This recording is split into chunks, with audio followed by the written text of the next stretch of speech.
할렐루야! 오늘은 세종을, 내일은 대한민국과 온 땅에 전도와 선교의 사명을 감당하는 세종순복음 드림교회입니다. 하나님의 사랑과 은혜가 치유와 응답이 있는 성령 충만한 교회입니다. 구독과 중보기도로 드림가족이 되어보세요. 오늘도 주 안에서 참 좋은 날입니다. 오늘 저는 왜 믿음이 흔들리는가 이 제목으로 말씀을 나누고자 합니다. 믿음이 뜨거우면 마음의 감사도 넘치고 행복해요. 그런데 믿음이 흔들리고 식어지면 마음도 불안해지고 짜증이 나고 사는 것이 귀찮아지고 세상 유혹이 마음을 쳐들어오는 것입니다. 평소에 믿음이 좋은 사람도 가끔 이와 같은 체험을 하게 되는 것입니다. 왜 믿음이 흔들리는가 가만히 생각해 보았습니다. 그래서 그 흔들리는 이유를 여러분과 함께 살펴보고자 합니다. 첫째로, 성수주의를 하지 않고 11조를 떼먹으니까 믿음이 흔들흔들해요. 주일날 교회 안 나오고 세상 일에 분망하고 들어오는 11조 완전히 탁 닦아서 먹어버리고, 그러고 난 다음 주여 하고 기도하려니까 기도가 나오지 않아요. 사람도 대화가 등한해지면 친밀감이 사라집니다. 한 가정에도 부부간에 서로 대화가 있어야 돼요. 억지로라도 대화를 해야 돼요. 쓸데없는 말로도 말을 해야 돼요. 대화를 해야 돼요. 부모 자식 간에도 대화를 하고 이웃 간에도 친해지려면 계속 대화를 해야 돼요. 서로 말을 하지 않고 담을 쌓아버리면 멀어지는 것입니다. 우리 하나님 앞에도 한 가지인 것입니다. 주일날 교회 와서 하나님께 찬송도 부르고 기도도 하고 또 11조를 많이 내든 적게 내든 봉투에다가 내 이름 적어서 그래서 하나님께 드립니다 하고 하나님과 교제가 있으면 믿음이 뜨뜻해지는 것입니다. 출애굽기 20장 8절에 보면 안식일을 기억하여 거룩하게 지키라고 말했고, 말라기 3장 10절에는 만군의 야훼가 이르노라, 너희의 온전한 11조를 창고에 들여 나의 집에 양식이 있게 하고 그것으로 나를 시험하여 내가 하늘 문을 열고 너희에게 복을 쌓을 곳이 없도록 붙지 아니하나 보라. 그렇게 말씀한 것입니다. 사실 우리가 일평생을 살면서 예배드리는 시간이 아까운 것 같이 생각되지만은 얼마 안 됩니다. 예배 드리는 시간이. 하나님께 예배를 자주 드리는 것 같아도 그 시간은 모두 합쳐보면 별로 많지 않아요. 미국의 시간관리 전문가인 마이클 포트너가 수백 명을 대상으로 사람들의 시간 사용을 조사해 보았습니다. 그러니까 미국 사람들이 평균 72세를 산다고 가정하고 일생 동안 수모한 시간을 보니까 잠자는데 23년이 걸렸어요. 72세 세상을 떠난 사람이 23년 동안 잠을 자요. 그리고 직장에서 일하는데 20년 걸립니다.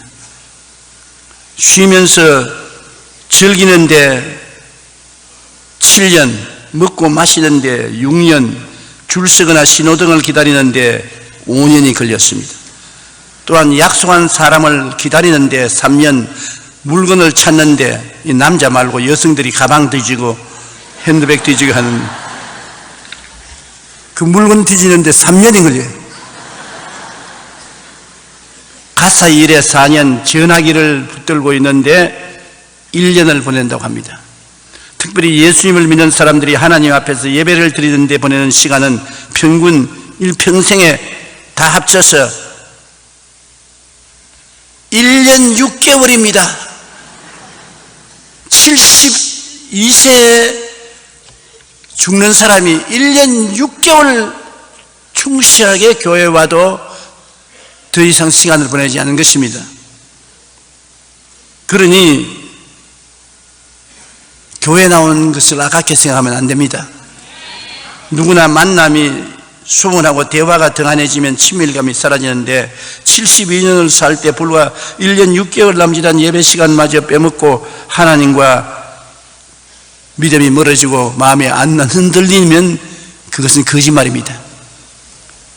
그러므로 믿음을 성실하게 가져야 되는 것입니다. 하나님은 예배드리는 여러분을 원하십니다. 이 시대의 선지자로 불리는 A.W. 토저는 이렇게 말했습니다. 하나님은 우리의 예배를 받으시기를 원하십니다. 하나님은 우리에게 무엇을 원하는 것이 아니고 우리를 원하십니다. 우리 돈을 원하는 것도 아니고 우리 지위와 명예를 내놓으라는 것도 아니고 우리 자신을 원하십니다. 빈손 들어도 좋으니 빨가벗은 그대로 하나님을 끌어안고 나오기를 원하시는 것입니다. 여러분, 아담이 죄를 지었을 때 아담이 아버지, 우리 아내가 꾀물어 선악과를 따먹고 죄 지었습니다. 날 도와주시옵소서. 그렇게 했습니까? 아닙니다. 죄 짓고 난 다음 그 마누라하고 손잡고서 숨어버렸습니다. 찾으신 분은 하나님이 찾았습니다. 아담아, 아담아, 내가 어디 있느냐? 오늘 또 여러분 이 자리에 와 계시지만 여러분이 하나님을 찾아 나오신 것이 아니라 하나님이 먼저 여러분을 부르셨습니다. 성령으로 여러분을 부르셔서 하나님이 여러분을 찾아내신 것입니다. 그러므로 여러분이 하나님을 사랑하는 것보다 하나님이 먼저 여러분을 사랑하시는 것입니다. C.S. 루이스도 하나님은 우리의 예배 가운데 임하셔서 우리와 대화를 나누기를 원하십니다. 이게 성령으로 임하여 계시고 하나님은 여러분 기도를 들으시고 응답하시기를 원하시지요. 사람은 누구나 상대방과 대화하지 않으면 친밀감이 사라지고 소원해집니다. 부부와 가족도 마찬가지요. 예배는 우리가 하나님과 만나는 자리이며 하나님과 대화하는 자리인데 교회 와서 하나님을 만나고 대화하지 아니하면 신앙이 흔들리는 것은 당연한 이치인 것입니다. 왜 하나님께 11조 드리느냐? 하나님을 사랑하기 때문에 드리는 것입니다. 사랑하지 않으면 드리지 않아요. 사랑은 주는 것으로 증명됩니다. 사랑은 그 사랑의 중도에 따라서 주게 되는 것입니다. 우리도 살아본 경험에 의하면 상대방이 사랑스러우면 자꾸 주게 돼요. 아무리 줘도 아깝지가 않아요. 그러나 주는 것이 아깝기 시작하면 식어져 간다. 그 증거인 것입니다. 여러분 결혼 생활이 어떻습니까? 남편 여러분 부인에게 뭘 주는 것이 아까워지거든. 식어져 간다. 그 징후를 깨달으십시오. 자매님 여러분, 좋은 것으로 남편 먹이고 입히고 돌보고 싶은 마음이 자꾸 생기면 사랑하기 때문에 그런 것입니다. 하나님이 세상을 이처럼 사랑하사 주셨으니 뭘 주셨습니까? 독생자를 주셨으니. 그러니 우리 사랑하는 것이 틀림없습니다. 하나님이 우리를 사랑하기 때문에 독생자를 아끼지 않고 주시지 않았습니까? 하나님께서 우리의 사랑을 증명해 보시기를 원하시는 것입니다. 아브라함이 100살의 아들 이삭을 낳았는데 이삭이 몇 살이 됐을 때 하나님이 하루는 아브라함에게 아브라함아 내 사랑하는 독자 이삭을 모리아산에 데리고 와서 내게 제물로 드리라. 여러분 외아들 100세에 난 외아들 눈에 넣어도 아프지 않은 외아들을 제물로 드리라니 기가 막힌 일이 아닌 것입니까? 그러나 그 말씀을 듣고 난 다음에 두말하지 않고 아브라함은 짐을 꾸려서 그 아들을 데리고 모리아산 사흘길을 걸어가서 제단을 쌓고 그 아들을 묶어서 장작불 위에 얹어 칼을 들고 아들을 잡으려고 하니까 하늘에서 아브라함아 너 아들 이삭에게 손대지 마라. 이제야 네가 참으로 나를 사랑하는 줄 내가 알겠다. 다른 말할 필요 없어요. 하나님, 내가 하나님을 사랑합니다. 그 말할 필요 없어요. 그 외아들을 잡으려고 하는 건 그것이 하나님 마음에 크게 감동을 하셨습니다.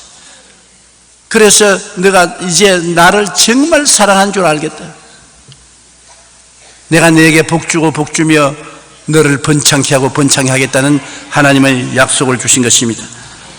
그러므로 사랑이 식으면 아깝습니다. 아까워지면 문제가 있어요. 사랑은 사랑하는 상대를 섬기고자 합니다. 부모는 자식을 사랑하기 때문에 진자리 마른자리 갈아누이며 손발이 닿도록 수고하신 것입니다. 저는 옛날엔 몰랐는데 이제 나이를 먹고 보니 이 세상에 가장 위대한 분이 누구냐? 어머니입니다. 이게 앉아있는 평범한 어머니. 어머니가 가장 위대한 분인 것입니다. 어린아이를 뱃속에 안고서 키워 그를 세상에 낳는데도 고생하지만은 낳고 난 다음에 진자리 마른자리 갈아 누이고 손발이 닿도록 수고를 합니다. 아버지는 어린아이가 밤에 깨어나서 울어도 우는 소리 못 들을 때가 많습니다. 그러나 어머니는 다른 방에서 자더라도 어린아이의 우는 소리 들리는 것입니다. 그러게 병치레 하지요. 그 다음에 자라면서 얼마나 못되게 굽니까? 그 못되게 구는 것 다 받아들이고 초등학교, 중학교, 고등학교, 대학까지 졸업을 시키는 동안에 어머니가 얼마나 고생합니까? 나는 이번 설날 어머니 아버지 묘소에 가서 참배를 하는데 아버지 앞에는 가서 간단히 고개만 숙였습니다만 어머니 앞에 가서는 어머니 나왔어요. 그러고 마음이 형용할 수 없이 뜨거워지는 것을 느꼈습니다. 이 세상에 어머니만큼 위대한 분이 없습니다. 어머니가 있기 때문에 한 가정도 이루어지고 한 나라도 있고 세계도 있는 것입니다. 그 어머니의 사랑, 그 사랑에 무슨 조건이 있습니까? 어머니는 자식들에게 주고 또 주고 주고 또 주어도 아깝지가 않단 말이에요. 그게 어머니인 것입니다. 자식을 위해서라면 어떤 것 하나 아까울 것이 없습니다. 그러고 난 다음 그 수고의 대가를 바라느냐? 대가를 바라지 않습니다. 자식들이 잘 살면 그로서 오케이입니다. 내가 열심히 너를 돌봤으니 잘 사니 대가 내놓아라 하는 어머니가 안 계십니다. 아버지는 가끔 있지만은 어머니는 그런 어머니가 없지 않아요. 아내가 남편을 사랑하면 남편을 위해 애쓰고 힘쓰고 수고하며 그것을 결코 자랑하지 않고, 남편도 마찬가지로 아내를 사랑하면 아내를 위해서 많은 일을 하고도 자랑으로 생각하지 않습니다. 사랑하는 남녀를 보십시오. 연애할 때 주어도 아깝지 않게 생각한다 말입니다. 저는 우리 교회 나오면 정말로 남녀 선교회 회원들을 보면 가슴이 뭉클해지는 것입니다. 저는 주일날 굉장히 일찍 나와요. 왜냐하면 원래 보통 때 아침 3시에는 반드시 일어나서 5시에는 출근하니까 주일날 5시에 오면 볼 때 그렇게 추운데 우리 남녀 선교회 회원들 와서 벌써 안내하고 수고를 하고 있습니다. 그 남녀 선교회 회원들이 그렇게 애쓰고 힘쓰고 수고하면서 자랑하지도 아니하고 대가를 달라고 손 내밀지도 아니하고 헌신과 충성을 다하는 걸 보게 될 때 얼마나 하나님을 사랑하는가는 것을 깨달을 수 있습니다. 어떤 우리 군사님 말씀에 하루 종일 서서 일을 하고 난 다음에 나중에는 서지도 못하고 앉지도 못할 만큼 뼈골이 쑤신다고 말했습니다. 그래도 제가 당회장으로 있을 때 나보고 돈 내라고 한 우리 안내 남녀 집사님들 한 분도 안 계셨어요. 다 헌신 봉사했었습니다. 새벽부터 교통 정리하고 다리가 퉁퉁 붓도록 안내하고 그걸 하면서도 감사하고 기뻐하고 찬양한 것입니다. 우리가 하나님을 사랑하면 세상의 어떠한 유혹도 부리치고 주일 성수하고 마음의 유혹도 물리치고 11조하며 감사의 마음으로 봉사하고 수고를 마다하지 않습니다. 하나님은 우리가 하나님을 사랑하는 것을 보기를 원하는 것입니다. 하나님은 세상을 이처럼 사랑하사 주셨고 우리도 하나님을 이처럼 사랑하면 드리는 것입니다. 드리는 것이 입술로만 사랑한다는 것, 그것은 사랑이 아닌 것입니다. 그러므로 우리는 하나님을 사랑하는 증명을 우리의 삶 속에 늘 할 때 우리의 신앙이 뜨거워지는 것입니다. 주일날 교회에 나와서 곡조가 틀리더라도 찬송을 따라하고 그리고 기도도 하고 11조 많아 하나님이 좋아하시는 것 아닙니다. 내가 있는 데서 11조를 하나님께 드리고 하나님 감사합니다. 고맙습니다. 그렇게 할 때 신앙이 뜨거워져요. 신앙이 흔들리지 않게 되는 것입니다. 둘째로 신앙이 흔들리게 되는 것은 전도를 안 하면 신앙이 식어지는 것입니다. 우리는 관심이 뜨거우면 뜨거운 대로 말하게 되는 것입니다. 자동차 좋아하는 사람 만나보면 온갖 자동차 이야기에 골치가 봅니다. 현대자동차로부터 시작해서 기아로부터 시작해서 볼보로부터 시작해서 벤츠 온갖 차에 대한 이야기만 하는 것입니다. 차에 대한 관심이 있기 때문에 그런 것입니다. 요새 스마트 전화기 관심 있는 사람은 그에 대한 스마트 전화기 이야기만 잔뜩 하는 것입니다. 얼마나 많은 정보를 그곳에서 얻을 수 있다는 것을 이야기하는 것입니다. 자기 관심이 있는 대상에 대해서 사람들은 말을 하게 돼요. 무심하면 말 안 하게 되는 것입니다. 무관심한데 그 무관심한 대상에 이야기하겠습니까? 불신자나 신자에게 내 신앙을 이야기하면 할수록 신앙적인 관심이 뜨거워지는 것입니다. 우리가 하나님에 대해서 관심이 없으면 하나님에 대한 이야기를 안 하게 돼요. 무관심하게 돼요. 그러면 더욱 신앙이 없어지는 것입니다. 디모데후서 4장 2절에 너는 말씀을 전파하라. 때를 얻든지 못 얻든지 항상 힘써라. 범사에 오래 참음과 가르침으로 경책하며 경계하며 권하라. 예수님께서는 제자들을 부르실 때 그들이 사람을 낚는 어부가 되게 하려고 부르셨습니다. 그러므로 사람들 가운데서 천국 백성을 고기 낚듯이 낚으라는 것입니다. 여러분 낚시꾼들 한번 보세요. 그 추운데 한강 얼음 깨고 그게 벌벌 떨면서 낚싯대 들고 있습니다. 나 같으면 돈 줘도 안 해요. 왜? 관심이 없기 때문에. 저는 고기 낚시 낚는 데 아무 관심이 없어요. 그런데 관심 있는 사람은 낮에만 한 게 아니라 밤에 잠도 안 자고 그게 얼음 구덩이 속에서 앉아가 낚시하는 것입니다. 예수님이 낚시하듯이 사람들을 전도하는 것입니다. 밤이나 낮이나 가리지 않고 사람 영혼 구원에 관심을 가지고 전도하라는 것입니다. 예수님은 사역의 대부분이 전도하는 데 보내신 것입니다. 마가복음 1장 38절에 보면 이르시되 우리가 다른 가까운 마을로 가자. 그게 시도 전도하리니 내가 이를 위하여 왔노라 하시고 예수님은 제자들을 전도하도록 파송하셨습니다. 예수님이 승천하실 때 제자들에게 성령의 권능을 받고 딱 끝까지 가서 내 증인이 되라고 말한 것입니다.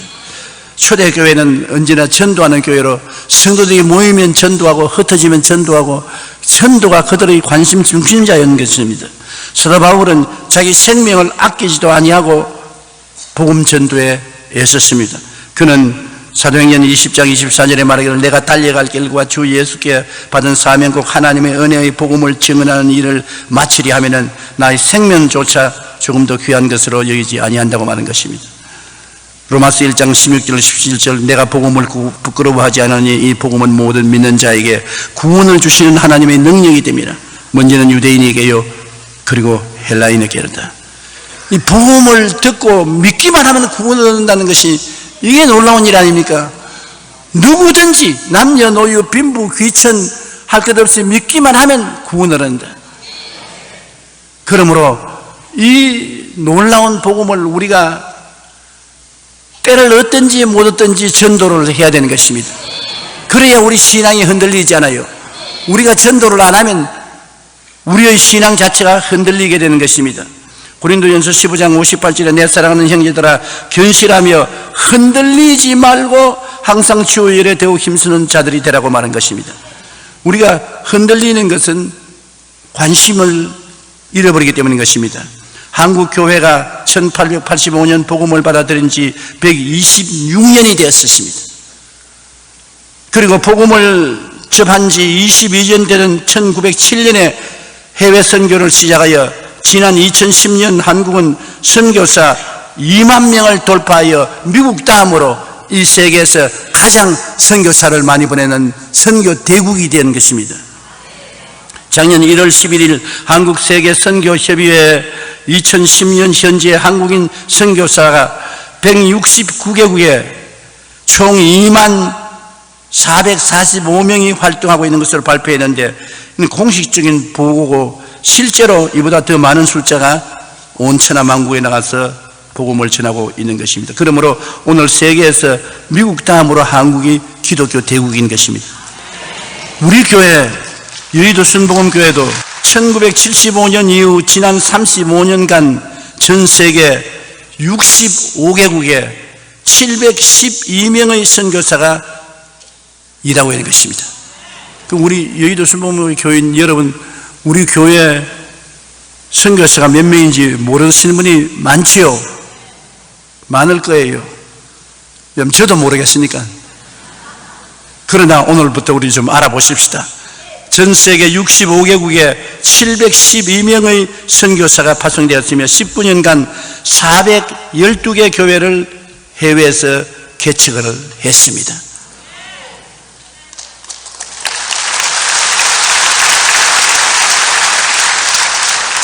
저 역시 지난 50여 년간 목회를 하면서 지구를 115바퀴 돌았습니다. 온 천하에 나가서 복음을 증거했습니다. 한국은 세계 기독교 역사상 유례없는 부흥과 성장을 이루었는데, 우리는 관심이 뜨겁기 때문에 그렇게 한 것입니다. 예수님의 복음에 대한 관심이 우리 한국 사람들의 마음에 뜨겁습니다. 하나님이 기뻐하고 좋아하는 일은 전도하는 일인 것입니다. 우리가 열심히 그리스도의 복음을 전할 때 하나님 기뻐하시고 우리 신앙에 관심이 뜨거워지는 것입니다. 한 유명한 의사 선생님이 예수를 잘 믿는 분인데 또 이술도 있어서 환자도 많이 와요. 근데 이분의 재미는 마지막 저녁에 문 닫을 때 간호원까지 다 보내고 난 다음 문 닫아놓고 자기 혼자 그날 벌인 돈 계산한 재미가 꿀맛 같은 재미였어요. 그건 자기 혼자 계산해요. 자기 마누라도 모르게 계산해가 자기 혼자 금고에다 탁 집어넣어요. 그런데 하루는 돈을 열심히 계산해서 금고에 넣으려고 하는데 마음에서 하나님 음성이 들려오더랍니다. 너는 돈 계산하다가 죽겠느냐? 나중에 내 앞에 와서 보고할 때 무슨 보고를 하겠느냐? 환자 돌보고 돈 벌어서 돈 계산하다가 왔습니다. 그렇게 하겠느냐? 그 말씀이 마음에 들려와서 마음이 굉장히 충격을 받았어요. 그렇다. 내가 돈만 계산하다가 하나님 앞에 서면 어떻게 해야 되느냐? 이제는 돈 계산하지 말고 전도해야 되겠구나. 그래서 그 다음부터 환자가 오면은 치료만 할 뿐 아니라 열심히 예수님을 전도하고 결심을 시켰어요. 그리고 저녁 그 시간에 돈 계산하지 않고 그날 몇 명 전도해서 구원시켰느냐, 그 사람 수를 계산하기 시작했다는 것입니다. 그러고 난 다음부터 그 마음에 기쁨도 넘쳐나고 하나님에 대한 사랑도 넘쳐나고 교회 봉사도 열심히 하게 되었다는 간증을 적은 것을 읽어보는 것입니다. 하나님이 기뻐하시는 일은 영혼 구원을 하는 데 있는 것입니다. 우리가 영혼을 구원하게 되면은 말씀도 연구하게 되고 그 다음에는 기도도 하게 되고 하나님의 도움을 간구하게 되는 것입니다. 셋째로 우리 믿음이 흔들리지 않기 위해서는 성경 말씀을 읽고 듣는 일이 등한히 하지 말아야 되는 것입니다. 성경을 읽지 않고 성경 말씀을 듣지 아니하면 믿음이 흔들릴 수밖에 없는 것입니다. 누구든지 자기가 좋아하는 일에 대하여 알고 싶어 하지 않아요. 그러므로 우리가 신앙이 깊어지기를 원하면 일독 성경이나 조직적인 성경 공부를 하게 돼요. 우리 교회에서 여러분 드리는 일독 성경, 하루하루 그만큼 읽는 성경 굉장히 신앙에 도움이 되거든요. 그거 읽어야 돼요. 신명기 17장 19절에 평생에 자기 옆에 두고 읽어 그 하나님 야훼 경외하기를 배우며 이 율법의 모든 말과 이 규례를 지켜 행하라고 말씀한 것입니다. 평생에 자기 옆에 두고 하나님 말씀을 읽으라는 것입니다. 시편 1편 2절에 오직 야훼의 율법을 즐거워하여 그의 율법을 주야로 묵상하라. 밤이나 낮이나 하나님 말씀을 묵상하라는 겁니다. 시편 119편 105절에 주의 말씀은 내 발의 등이요 내 길의 빛이다. 말씀을 읽으면 하나님이 우리의 행할 길을 이끌어 주시는 것입니다. 디모데후서 3장 15절 성경은 능히 너로 하여금 그리스도 예수 안에 있는 믿음으로 말미암아 구원에 이르는 지혜가 있게 하겠다고 말한 것입니다. 어떤 일이든 일을 하기 위해서는 집중을 해야 되는 것입니다. 군대에서 낙하산 훈련을 할 때 언제나 교관이 한 말이 있습니다. 밑을 내려다보지 마라.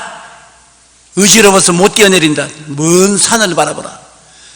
그러면 밑을 안 보기 때문에 의지롭지 않아 뛰어내려서 낙하산 훈련을 할 수 있는 것입니다.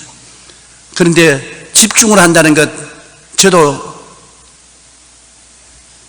실제 체험을 통해서 깨달은 바가 많습니다. 제가 60이 되어서 스키를 타기 시작했어요. 그런데 스키를 타는데 참 높은 꼭대기에 올라갑니다. 저는 원래 성격이 2등하라면 싫으니까 스키를 타더라도 최상급에 가야지 애들이 타는 늦은 데 이렇게 타는 걸 좋아하지 않아요. 최상급에 가서 보니까 아주 벼락 같아요. 벼락. 의지로워서 도저히 내려다보고는 스키를 타고 내려올 수가 없어요. 그래서 어떻게 하느냐, 멀리 보지 말고 발밑만 바라봐야 돼. 밑에는 바라보지 말고 발밑만 바라고, 발밑만 바라고 스키를 탁 출발하면 그 다음부터는 어떻게 하냐, 주님 살려주시옵소서, 주님 살려주시옵소서, 주님 살려주시옵소서. 밑에 내려올 때까지 주님 살려주시옵소서. 그러고 내려왔는데 저는 팔과 다리가 한 번도 부러진 적이 없어요. 10년을 스키를 타서 70에 그만뒀는데, 근데 날따라 우리 장로님, 집사님들 많이 팔다리가 부러졌습니다.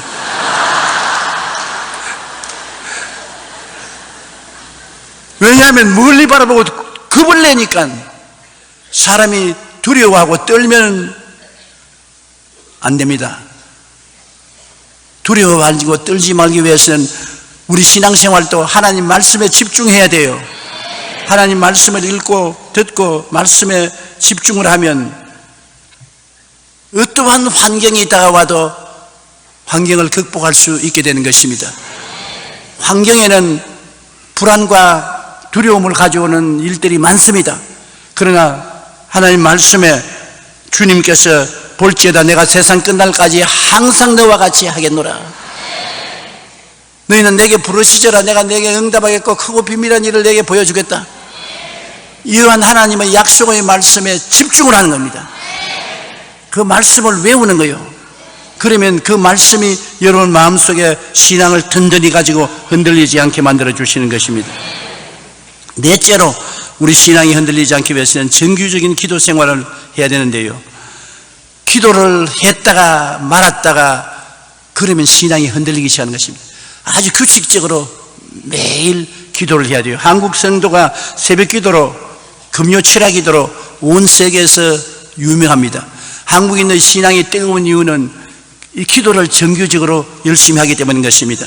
마가복음 1장 35절에 새벽 아직도 밝기 전에 예수께서 일어나 나가 한적한 곳으로 가서 거기서 기도하시더라. 예수님조차도 새벽에 일찍 일어나서 한적한 곳에서 정규적으로 기도하신 것입니다. 예레미야 33년 3절처럼 너는 내게 부르시저라 내가 내게 응답하겠고 내가 알지 못하는 크고 은밀한 일을 내게 보여주겠다고 말씀하신 것입니다. 새벽 기도로 신앙을 유지한 하드슨 테일러 중국 내지 선교사는 신문 기자들이 와서 묻는 질문에 이렇게 대답했습니다. 당신은 어떻게 영국 사람으로서 중국 그 열악한 환경의 내지에 들어가서 평생을 선교사로 일할 수가 있었느냐, 마음에 동요가 오지 않느냐. 하드슨 테일러 한 말이 있습니다. 내라고 해서 마음에 동요가 않을 택이 있겠는가. 그러나 나는 매일같이 아침에 하나님과 마음을 조율하기 때문에 하나님의 뜻을 받아들이면서 그날을 지나고 그날을 지나면서 행복하게 일생을 살아왔다고 말. 그러면서 그런 말이, 음악가를 보라. 바이올리니스트가 음악회 가기 전에 바이올린 쓴 조율을 한다. 예수 믿는 사람 나가지도 하루가 시작하기 전에 하나님과 마음을 조율해야 돼요. 새벽 기도를 통해서 하나님과 마음을 조율하고 나면 하루 종일 동안 좋은 은혜의 역사가 일어나요. 하루를 지나고 난 다음에 낭패와 실망을 당하고 고통을 당하고 난 다음, 주여 오늘 시험은 환난 고통을 당했나이다. 이건 잘 못 믿는 사람이 하는 짓이라. 하드슨 테일러 말이 맞습니다. 일을 하기 전에 주님과 먼저 의논을 해야 돼요. 그러면 주님께서 말씀을 주시고 능력을 주시고 은혜를 주시는 것입니다. 하나님 말씀을 전가하는 주의 종도 강단에 서기 전에 말씀을 읽고 기도하고 준비해야지, 말씀을 다 전하고 난 다음에 말씀을 잘못 전가하고 실패하고 탄식하고 울어봤자 소용이 없는 것입니다. 그러므로 항상 보람 있는 튼튼한 신앙을 가지기 위해서는 기도를 열심히 해야 돼요. 기도를 열심히 하면은 그 결과로 다가오는 것이 성령 충만인 것입니다. 여러분, 아버지 하나님, 예수님, 성령님 삼위일체인데, 성령님은 누구와 같은 것이냐? 어머니와 같습니다. 성령님은 우리를 감싸 주시고 붙들어 주시고 힘 주시고 우리를 치료하시고 지혜와 총명과 모략과 재능을 주시고 우리의 모든 삶을 돌보는 어머니 손길을 받는 것입니다. 성령은 지금도 우리 가운데 계시고 여러분 안에 계시고 여러분을 도와주시는 것입니다. 이 성령님은 기도를 통해서 여러분에게 임하시는 것입니다. 저는 신학교 시절에 기도하다가 성령 충만이 받고 방언을 말하기 시작했는데, 이 방언이 저에게 굉장한 도움이 됩니다. 왜냐하면 성령은 눈에 안 보이지 않아요.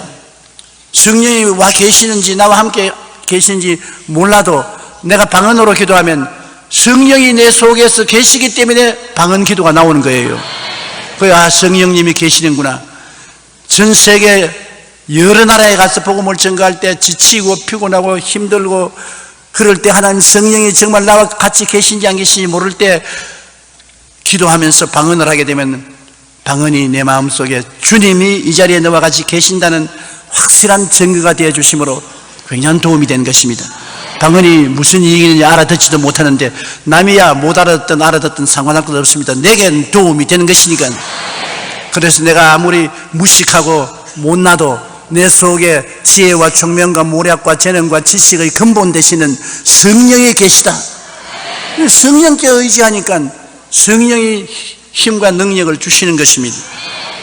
로마서 8장 26절로 27절에 성령도 우리 연약함을 도우시나니 우리는 마땅히 기도할 바를 알지 못하나 오직 성령이 말할 수 없는 탄식으로 우리를 위하여 친히 간구하시느니라.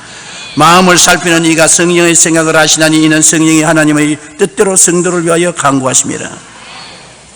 그러니 이와 같은 여러분 성령이 여러분과 함께 계심으로 기도를 통해서 성령님과 교제하면서 나가면 신앙이 뜨거워지고 신앙이 흔들리지 않게 되는 것입니다. 그 다음 다섯째로 신앙이 흔들리게 되는 것은 죄를 짓고 회개하지 않으면 기도가 안 나오니까 하나님께 나갈 수 있는 마음의 확신을 잃어버리기 때문에 마음이 흔들리는 것입니다. 죄를 짓지 않는 의인은 없어요. 모든 사람이 죄를 범하였으니 하나님의 영광에 이르지 못한다고 말하는 것입니다. 그러면 죄는 다 지어요. 이 세상에 사는 사람 중에 몸에 때가 묻은 사람 한 사람도 없어요. 이 세상에 살면 몸에 때가 적게 묻는 사람 많이 묻는 사람 차이는 있겠지만 모두 다 몸에 때가 붙기 때문에 목욕은 해야 돼요. 어떠한 사람은 매일같이 샤워를 하고 또 때가 잘 안 묻는 사람은 일주일에 한 번 샤워할 사람도 있습니다만 죄도 많이 짓는 사람 적게 짓는 사람 차이는 있어도 죄를 다 짓게 돼요. 로마서 3장 23절로 24절에 모든 사람이 죄를 범하였으며 하나님의 영광에 이르지 못하더니 그리도 예수 안에 있는 속량으로 말미암아 하나님의 은혜로 값없이 의롭다 하심을 얻은 자 되었느니라. 그러므로 회개와 용서를 받아야 신앙이 뜨거워지지, 회개하지 않고 하나님께 용서를 안 받고 하나님의 성령의 역사가 일어나지 아니하면 신앙이 흔들리기 시작하는 것입니다. 시편 32편 5절에 내가 이르기를 내 허물을 야훼께 자복하리라 하고 주께 내 죄를 아뢰고 내 죄악을 숨기지 아니하였더니 곧 주께서 내 죄악을 사하셨나이다. 하나님은 어찌하든지 용서하기를 원하시는 것입니다. 우리를 심판하기를 원하지 않았습니다.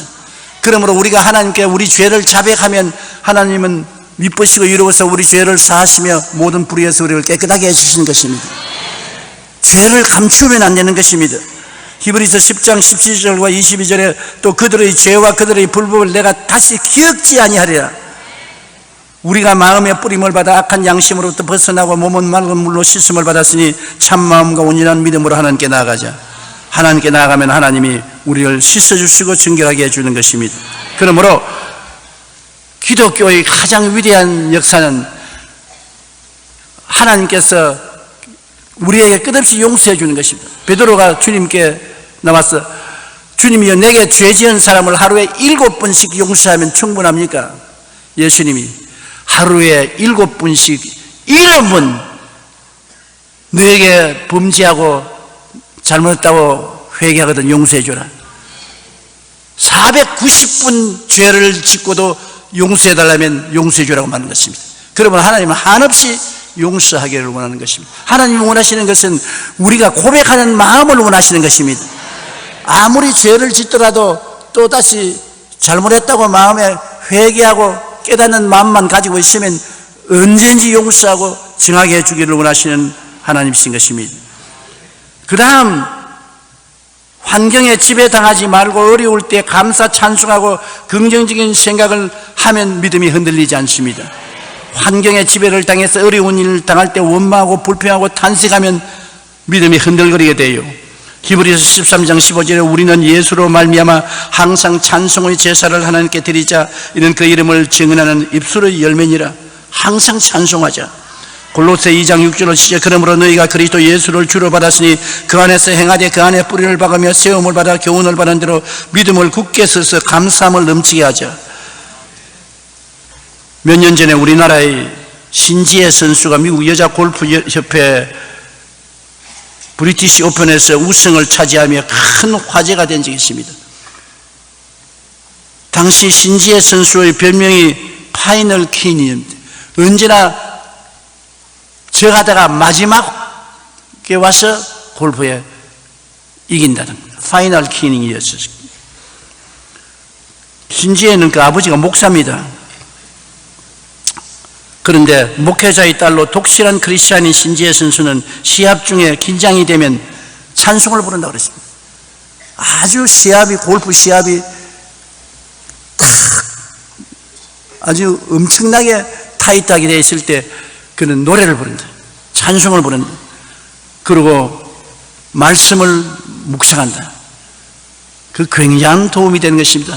제가 스키 탈 때도 주님 살려주소서 하는 것, 다른 사람은 쉽게 볼지 모르지만 60년 노인이 안 넘어진 것은 주님 살려주소서 기도했기 때문에 살아난 것입니다.